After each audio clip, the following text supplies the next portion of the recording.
Hello ओग्रो aspirants, how are you. तो परसों हमारा एग्जाम है, डे आफ्टर टुमारो। ठीक है। और कल हम सब निकल पड़ेंगे अपने एग्जामिनेशन सेंटर की तरफ। ठीक है, एक दिन पहले। और संडे को हम सब ने 10 o'clock तक सेंटर पे पहुंच जाना है, बिना प्रेशर लिए। कोई प्रेशर नहीं लेना, आराम से रिवीजन करो, आराम से पढ़ाई करो। कोई प्रेशर नहीं लेना, आराम से जाओ, क्वेश्चन पेपर करो। सब्जेक्टिव पेपर है, पेन से लिखना है, गलती करने का चांस कम से कम रखना है। अगर गलती हो भी जाए तो एक लाइन कट करनी है। जैसे फॉर एग्जाम्पल आपने लिखा यहाँ पे MAID, लिखना था MADE। ठीक है। तो कई बच्चे करेंगे बिल्कुल ऐसे ऐसे ऐसे ऐसे कर देंगे, ऐसे नहीं करना। ठीक है, ऐसे बहुत गंदा लगता है। सिंपली क्या करो, जैसे आपके पास आपने लिखा था MAID और आपने लिखा था MADE, तो सिंपल एक लाइन लगाओ, ओनली वन लाइन। और उसके आगे फिर लिख दो MADE, आगे जगह नहीं हो तो ऊपर लिख दो MADE। ठीक है, इस तरह से। क्लियर। तो कटिंग हो सकता है कि आप बच्चे हो तो हो जाएगी, सब बच्चों से ही होती है। तो उसका मेथड है, एक लाइन लगानी है, उसके आगे या उसके ऊपर उसको लिख दो। ठीक है। तो घबराने की बात बिल्कुल नहीं, आराम से पेपर करना। पीछे स्पेस पर रफ कर दिया होता है, आपका मन करे उसके अंदर पेंसिल से सॉल्व करो, आपका मन करे उसके अंदर पेन से सॉल्व करो। लेकिन जो स्पेस फॉर फाइनल आंसर होता है उसके अंदर आपने पेन से ही, ब्लू पेन से ही आपने सॉल्व करना। ठीक है। एक बार मैं आपको बता देता हूं, आपके जो पेपर का फॉर्मेट है सब पेरेंट्स के पास है ही है। देखो मैं आपको एक जस्ट एग्जांपल देता हूँ। ठीक है, आपके क्वेश्चन का इस तरह से होता है फॉर्मेट जो है। हाँ, यहाँ लिखा होता है क्वेश्चन नंबर। ठीक है, यहाँ लिखा होता है क्वेश्चन, और यहाँ लिखा होता है space for answer, space for answer. ठीक है, ये फॉर्मेटिंग होती है उसके अंदर। अब इसके अंदर जैसे मान लो फर्स्ट क्वेश्चन से दिया, the baker, the baker dash the bread. तो यहाँ पे आपने क्या लिखना है, यहाँ पे आपने बेक्स लिख देना, BAKES। और फिर उसके बाद यहाँ पर एक लाइन इस तरह से लगाई हुई है। तो यहाँ पर आपने क्या लिखना, बेक्स लिखना। डजंट मैटर कि आपने बी कैपिटल लिया या स्मॉल लिया, उसका कोई इश्यू नहीं है, आपने यहाँ पे बेक्स लिख देना। अब क्योंकि बच्चों को पेन से लिखना है, दूसरी बात उसके नीचे आपका पास एक काम इसमें कर सकते हो, बीच में लिख सकते हो। ठीक है, अदरवाइज आप इसको यहाँ पर भी इस तरह से कुछ लिख सकते हो, BAKES, इस लाइन को यूज करते हो। ठीक है, या तो आप इस लाइन को यूज करते हुए कर लो या फिर यहां पर कर लो, BAKES। इन दोनों में से कोई सा मर्जी कर लो। ठीक है, तो करना आपने पेन से ही है। जैसे मान लो आपके पास मैं दूसरा क्वेश्चन लिख दिखाता हूँ, क्वेश्चन नंबर 2। इस तरह हर एक क्वेश्चन के बाद ना इस तरह लाइन लगी होती है। ये क्वेश्चन पेपर का आपका फॉर्मेट है। जैसे मान लो यहाँ पर लिखा है the hence hence dash egg. ठीक है, तो अगर आपने यहाँ पे बीच में लिखा है तो यहाँ पर भी आप बीच में लिख देंगे ले, LAY। अगर आप यहाँ लाइन के थ्रू लेके जा रहे हो तो LAY। इस तरह से आप कर सकते हो।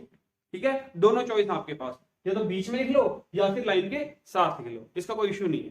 तो ये आपके पास स्पेस फॉर आंसर रहता है, और उसके आंसर आपको सिर्फ और सिर्फ आंसर ही लिखना है।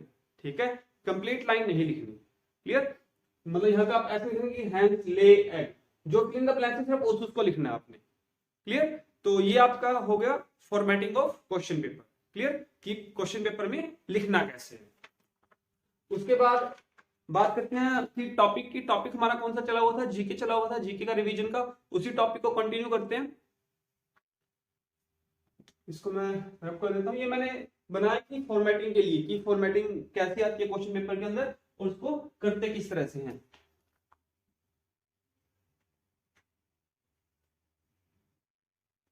So today our topic is again GK revision.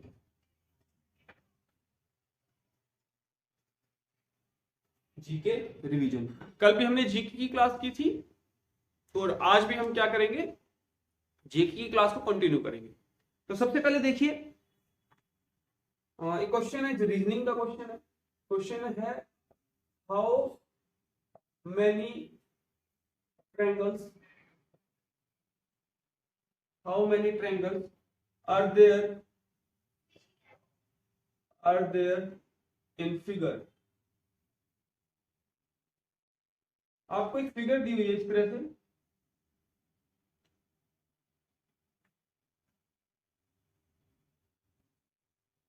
और आपसे पूछा है कि इस फिगर के अंदर कितने ट्रायंगल है। ठीक है, क्वेश्चन है कि इस फिगर के अंदर कितनी ट्रायंगल है। ये क्लास 3 का जी की जो बुक है उसके अंदर क्वेश्चन आया हुआ था, तो इसलिए मैंने ये क्वेश्चन वहां से उठा लिया। देखिए इसके अंदर आपको क्या करना पड़ेगा, सबसे पहले इनके जो वर्टिसेस है, वर्टिसेस आप सबको पता ही है, नाम दे लीजिए ए बी सी डी ओ। ठीक है, A B C D O. तो फिर ट्रायंगल करते हैं। पहली ट्रायंगल कौन सी आ जाएगी, पहली ट्रायंगल आ जाएगी ए ओ बी, ये वाली triangle A O B. Second triangle कौन सी आ जाएगी, ये ले लेते हैं B O C, triangle B O सी।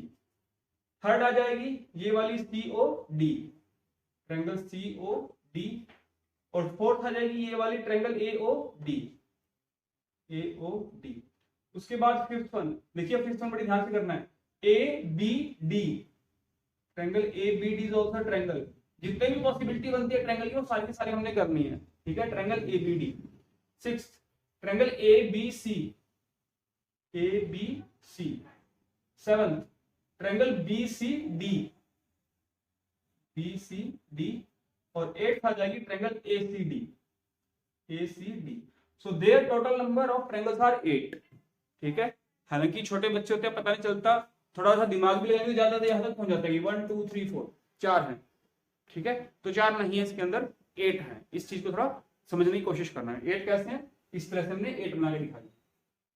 ठीक है जी बात। उसके बाद एक इसी तरह का क्वेश्चन आता है स्क्वायर का। इसी को मैं एडिट करता हूँ क्वेश्चन को। क्वेश्चन है हमारे पास, how many square, how many squares are there in the figure. Figure दी हुई है इस तरह से कि ये एक स्क्वायर है और इसके अंदर भी ये है, तो इसमें बताना है कि इसमें कितने स्क्वायर है। ठीक है, तो अगेन जब भी ऐसा है तो नाम लिख लेना चाहिए ए बी सी डी ओ। पहला स्क्वायर कौन सा है, पहला स्क्वायर है, अच्छा ये दिया, ठीक है, A B C D E F G H. जितने भी कॉर्नर्स होंगे नाम दे लिए। पहला स्क्वायर कौन सा है, ये वाला ए ई ओ एच, ए ई ओ एच, ये पहले वाला। दूसरे वाला कौन सा है, ये वाला E B F O, E B F O. तीसरे वाला कौन सा है, this one O F C G, O F C G. Fourth वाला कौन सा है, this one O G D H, O G D H. ठीक है, 4 हो गए। अब ये है एक कॉमन, लेकिन आपको थोड़ा एडवांस बनना पड़ेगा कि अगेन 4 आप पिक करोगे बट 4 इसका आंसर नहीं है। जो एक बाहर वाला है A B C D, this is also square, A B C D, ये जो बाहर वाला है। ठीक है, this is also square. So there total number of 5 squares. ठीक है, इसके अंदर कितने स्क्वायर्स हैं, 5 स्क्वायर्स हैं। तो इस तरह के क्वेश्चन भी एग्जाम में आते हैं और इसके लिए भी आप लोगों ने बच्चे को प्रिपेयर कर लेना। ठीक है, हल्का सा समझाओगे बच्चा समझ में आ जाएगा।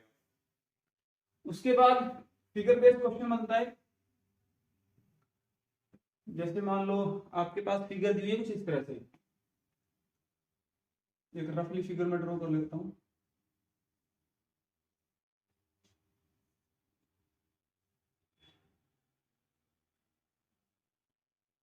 चलो यही फिगर ले लेते हैं। ठीक है, एक फिगर ये ली है, क्लियर। इसके अंदर क्वेश्चन है how many sides and vertices are there in the following figure, in the following figure। कि इस फिगर के अंदर कितनी साइड्स हैं और कितने वर्टिसेस हैं। ठीक है, तो देखो साइड्स की अगर हम बात करें, अगेन नाम दे लेना चाहिए पहले A B C D E F G. ठीक है, ये सारी साइड्स के नाम हो गए। तो सबसे पहले हम साइड्स की बात कर लेते हैं। साइड्स कौन कौन सी है, पहली साइड ए बी, दूसरी साइड बी सी, तीसरी side C D, then D E, then E F, then F G, then G A या ए जी, और फिर से ए बी हम लिख चुके हैं। तो कितने हो गए टोटल, 1 2 3 4 5 6 7। तो टोटल साइड कितनी हो गई, 7। अब वर्टिसेस की बात कर लेते हैं। देखो कई बार वर्टिसेस भी वर्ड आ जाता है, कई बार कॉर्नर्स भी आ जाता है, ठीक है। कॉर्नर्स या वर्टिसेस एक ही बात है। कौन कौन से corners? A B C D E F G, ये सारे सारे corner, A B C D E F G. तो कितने हो गए? 1 2 3 4 5 6 7। Again there are 7 corners and 7 sides in this figure. तो इस तरह से इन क्वेश्चन को आपने करना है, जिसमें आपको साइड्स और जो वर्टिसेस है वो फाइंड आउट करने हैं। क्लियर? तो ये कुछ क्वेश्चन थे जो आते हैं कई बार एग्जाम में, कि पिछले 2 साल में तो खैर नहीं आए, बट ये आ सकते हैं, पॉसिबिलिटी है इनकी। उसके बाद एक बार क्वेश्चन आया था एग्जाम के अंदर 2021 में कि हु बिल्ट द ताजमहल, ठीक है। तो ये जो बिल्डिंग किसने बनाई उसके बारे में हल्का सा बात कर लेते हैं, जो क्लास 3 की बुक के अंदर मेरे को मिला। क्वेश्चन नंबर 1 है who built Taj Mahal, who built Taj Mahal, ठीक है। ताजमहल किसने बनाया? ताजमहल बनवाया शाहजहां ने, शाहजहां ने, ठीक है। ताजमहल किसने बनवाया? शाहजहां ने। और ताजमहल कहां पर है? Taj Mahal it is in Agra. Taj Mahal कहां पर है? आगरा। उसके बाद सेकंड क्वेश्चन है हु बिल्ट हवा महल, हु बिल्ट हवा महल। हवा महल किसने बनाया? ठीक है। तो हवा महल किसने बनाया? हवा महल बनाया सवाई मान सिंह ने, सवाई मान सिंह ने। हवा महल किसने बनाया? सवाई मान सिंह ने। और हवा महल कहां पर है? जयपुर में है। हवा महल कहां पर है? जयपुर में। ताजमहल आगरा, हवा महल जयपुर, दोनों महल महल है, तो थोड़ा कंफ्यूजन मत होना, ताजमहल आगरा में या हवा महल जयपुर में। तीसरा फिर आता है हु बिल्ट चार मीनार, हु बिल्ट चार मीनार। तो चार मीनार किसने बनवाया? चार मीनार बनवाया था कुली कुतुब शाह ने, कुली कुतुब शाह ने। और चार मीनार कहां पर है? हैदराबाद में। अब ये मैंने क्यों कराया? क्योंकि ये वाला एग्जाम में आया था क्वेश्चन, हु बिल्ट ताजमहल, इसलिए मैंने ये टॉपिक कवर किया कि उस बुक के अंदर ताजमहल के अलावा 2 बिल्डिंग्स के और थे कि किसने बनवाई वो, तो वो भी मैंने कवर अप की है। इसके अंदर आपका हवा महल का था और चार मीनार का था, ठीक है। तो ये बिल्डिंग का काम हो गया। उसके बाद इंस्ट्रूमेंट्स की बात करते हैं। ऑलमोस्ट हमारा मैक्सिमम कवर अप हो जाएगा जीके, और होप्स होगी इसमें से कुछ ना कुछ जरूर आए। तो इंस्ट्रूमेंट्स की अगर हम बात करें, इंस्ट्रूमेंट्स, पहला instrument use to check purity of milk, purity of milk, ठीक है। प्योरिटी ऑफ मिल्क को कौन सा इंस्ट्रूमेंट चेक करता है? ठीक है, ये क्वेश्चन एग्जाम में भी आया था लास्ट ईयर में, ठीक है, अभी 2-3 साल में नहीं, काफी पहले आया था। Which instrument is used to check purity of milk? Answer is lactometer, answer is lactometer. Second है which instrument is used to measure, कई बार आता है मेजर बॉडी टेम्परेचर, कई बार आ जाता है use to check the fever, ठीक है, कई बार आ जाता है use to measure human temperature. तो तीनों बातों का मीनिंग सेम है कि ह्यूमन की बॉडी का टेम्परेचर चेक हो रहा है या फीवर चेक हो रहा है, तो कौन सा इंस्ट्रूमेंट करता है? थर्मोमीटर करता है, थर्मोमीटर, ठीक है। उसके बाद which instrument is used to measure pressure, which instrument is used to measure pressure? Pressure कौन मेजर करता है? देखिए, प्रेशर कौन मेजर करता है या फिर एटमॉस्फेरिक प्रेशर कौन मेजर करता है? दोनों में आंसर सेम रहेगा, प्रेशर आ जाए या फिर एटमॉस्फेरिक प्रेशर आ जाए, दोनों केस में आंसर सेम रहेगा। The answer is barometer, answer is barometer. तो ये लैक्टोमीटर, थर्मोमीटर, बैरोमीटर, ये मीटर वाले हैं, आपको अलग से याद रखने हैं। लैक्टो कब आएगा? जब मिल्क की प्योरिटी चेक होगी। थर्मोमीटर कब आएगा? जब बॉडी का टेम्परेचर चेक होगा। बैरोमीटर कब आएगा? जब प्रेशर चेक होगा। उसके बाद next is instrument used to see distant object, distant objects. Distant होता है जो दूर का होता है, जैसे मून है, स्टार्स हैं, प्लैनेट्स हैं, ठीक है। तो डिस्टेंट वो होते हैं जो दूर के होते हैं। इनको देखने के लिए हम कौन सा इंस्ट्रूमेंट यूज करते हैं? टेलीस्कोप। इसको हम क्या करते हैं यूज? टेलीस्कोप। ठीक है। उसके बाद फिफ्थ आएगा which instrument is used to hear sound of heart, sound of heart and lungs, heart and lungs, ठीक है। हार्ट की साउंड के लिए हम कौन सा यूज करते हैं, जो डॉक्टर वो कान में डाल के और फिर चेस्ट पे लगा के या बैक पे लगा के चेक करते हैं। Answer is stethoscope, ST is stat, then tho, THO, tho, then scope, SCOPE, stethoscope, ठीक है। उसके बाद आता है which instrument is used to measure speed, direction and pressure of wind, ठीक है। देखो स्पीड का, अच्छा स्पीड का भी नहीं आया, ठीक है। Speed, distance, direction and pressure of wind, तो उसका आंसर रहेगा anemometer, anemometer, anemometer used to measure speed, direction and pressure of wind, wind से रिलेटेड जो भी आपका काम है वो कौन करेगा, एनीमोमीटर। उसके बाद सिक्स के बाद नेक्स्ट जो आता है, नेक्स्ट इसके अंदर आएगा use to measure speed, simple speed आ जाएगा, यूज टू मेजर स्पीड। अब यहां पर जो बात हुई है स्पीड की, that is not speed of vehicle, sorry speed of wind, it is speed of vehicle, speed of vehicle की बात चल रही है, तो उसका लिए कौन सा मीटर यूज होता है, स्पीडोमीटर, स्पीडोमीटर, ठीक है। Speedometer is used to measure the speed, speed of vehicle, ठीक है। तो ये क्या आ गया, स्पीडोमीटर आ गया। तो ये आपके पास कुछ इंस्ट्रूमेंट हुए, 7 इंस्ट्रूमेंट हो गए। तो आ जाते हैं, कई बार इंस्ट्रूमेंट आए भी हैं, लेक्टोमीटर काफी बार आया है और थर्मोमीटर भी आया है, ठीक है। उसके बाद आगे चलते हैं, कुछ जो हमारे प्रीवियस ईयर क्वेश्चन पेपर है उसके कर लेते हैं।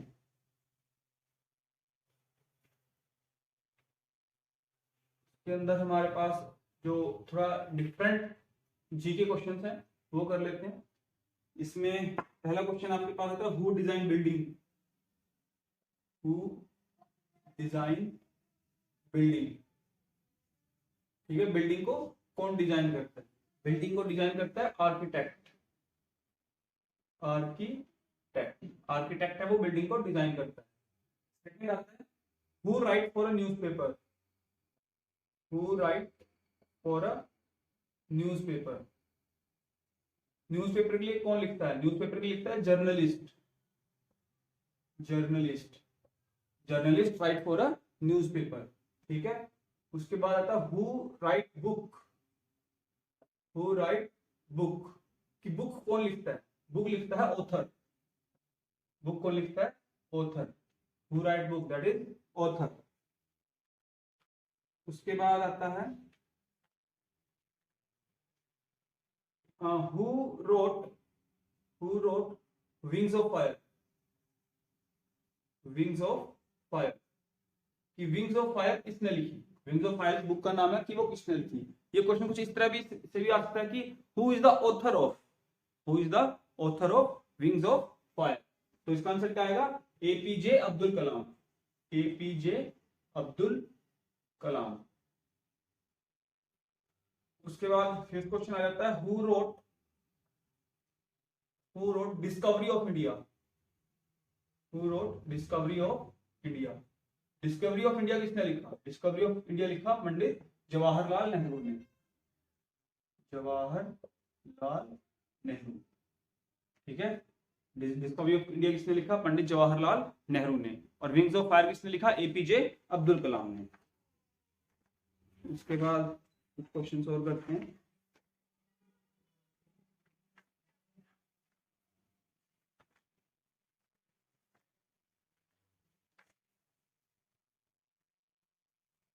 क्वेश्चन था who started clean India campaign, who started clean India campaign, कि क्लीन इंडिया कैंपेन जो है वो किसने स्टार्ट किया, तो क्लीन इंडिया कैंपेन किसने स्टार्ट किया था, नरेंद्र मोदी ने, ठीक है। जो हमारे भारत के प्रधानमंत्री है, प्राइम मिनिस्टर है, उन्होंने स्टार्ट किया था नरेंद्र मोदी ने, और कब किया था, 2 अक्टूबर, ठीक है, गांधी जयंती वाले दिन उन्होंने इसको स्टार्ट किया। उसके बाद होली बुक वगैरह मैंने करा दिया, डांस वगैरह करा दिया था मैंने, पिंक सिटी करा दिया था। उसके बाद आता है आपका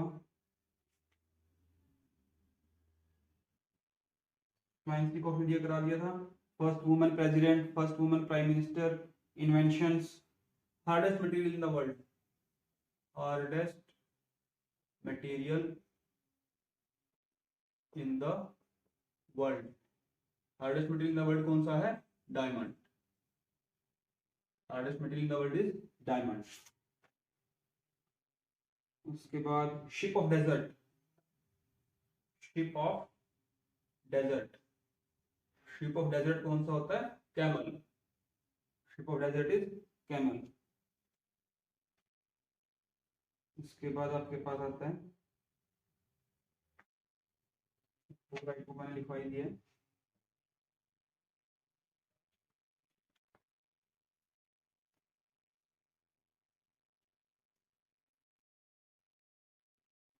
विच मंथ हैज 28 डेज? फरवरी। ये सिंपल सिंपल क्वेश्चन है।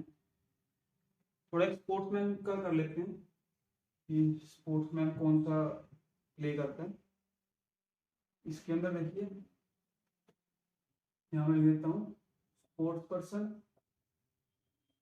स्पोर्ट्स पर्सन और स्पोर्ट, कि कौन सा स्पोर्ट्स पर्सन कौन सा स्पोर्ट खेलता है।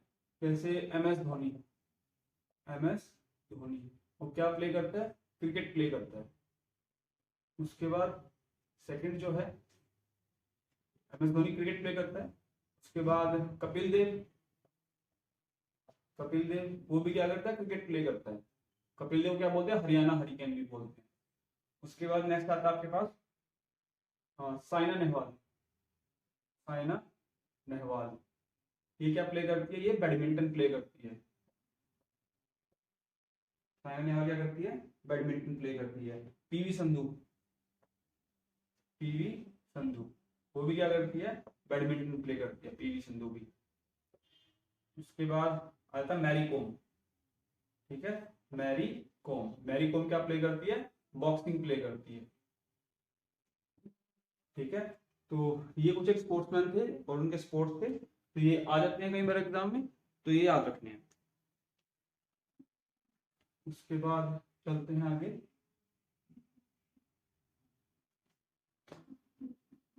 मिक्सचर ऑफ गैसेस एयर हो गया आपके पास, स्मॉलेस्ट कॉन्टिनेंट करा दिया मैंने, रिपब्लिक डे ऑफ इंडिया हो गया।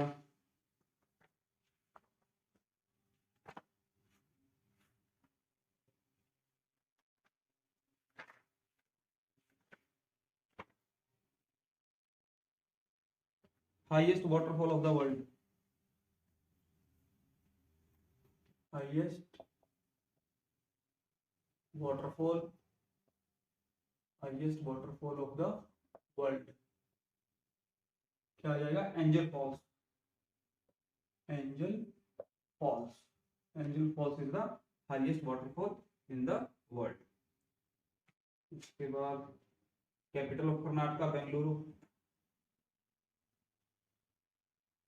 बिहू का असम से है, कपिल देव हरियाणा हरिकेन हो गया, पीवी सिंधु बैडमिंटन बता दिया, इलेक्ट्रोमीटर हो गया, रेड प्लैनेट ब्लू प्लैनेट करा दिया था मैंने कल।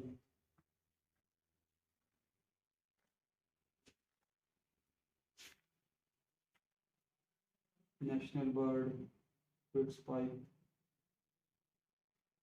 ये याद रखना है कि जो हमारा नेशनल एंथम है, नेशनल एंथम वो है जनगण मन, जनगण मन। और उसको किसने कंपोज किया, किसने लिखा? ये लिखा रविंद्रनाथ टैगोर ने, रविंद्रनाथ, ठीक है। नेशनल एंथम किसने लिखा? रविंद्रनाथ टैगोर ने। वो क्या है? जनगण मन है।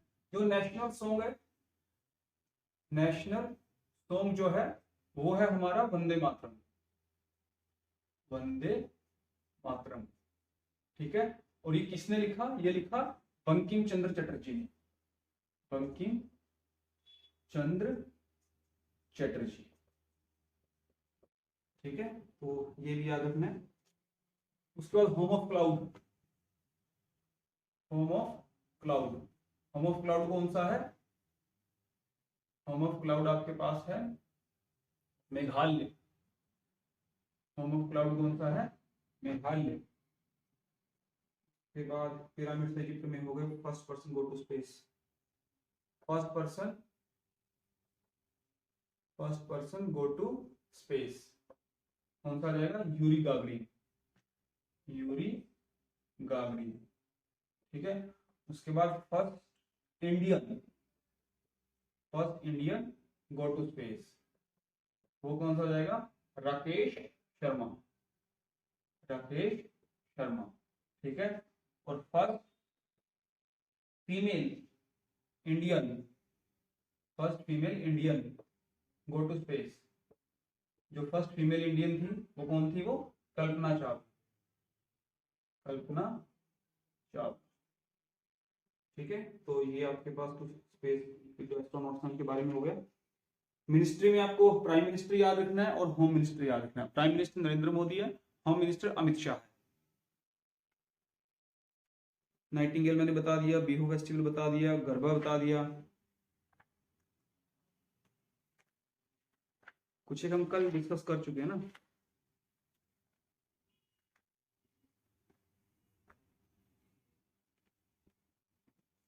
उसके बाद कंप्यूटर का क्वेश्चन, वो भी कंप्यूटर का जो टॉपिक है वो जीके में डला हुआ है ना। तो कंप्यूटर में जैसे पिछली बार रिफ्रेश पेज के लिए आया था फंक्शन क्या थी, तो इसमें लिखा हुआ है brain of computer. Brain of computer कौन सा होता है? सीपीयू। ठीक है। Full form of CPU is central processing unit. ठीक है। Full form of SMS, short message services. Full form of PIN, pin number, postal index number. ठीक है। Full form of CNG, compressed natural gas. ठीक है। Full form से ये आ सकती है। उसका एटीएम ऑटोमेटेड टेलर मशीन। ठीक है। तो ये कुछ फुल फॉर्म्स हैं, तो ये याद रखनी है। तो आज जो भी छोटे छोटे टॉपिक हैं जो भी हमें मिल रहे हैं वो हम सारा ही कर रहे हैं। Most dense jungle in the world, most dense jungle in the world, answer is Amazon. ठीक है। Amazon jungle, it is the most dense jungle in the world. इसके बाद है India lies in which continent? Asia, ये पता ही है सबको। Largest ocean हो गया blue whale, inventor of phone, silk worm furniture, Abdul Kalam scientist.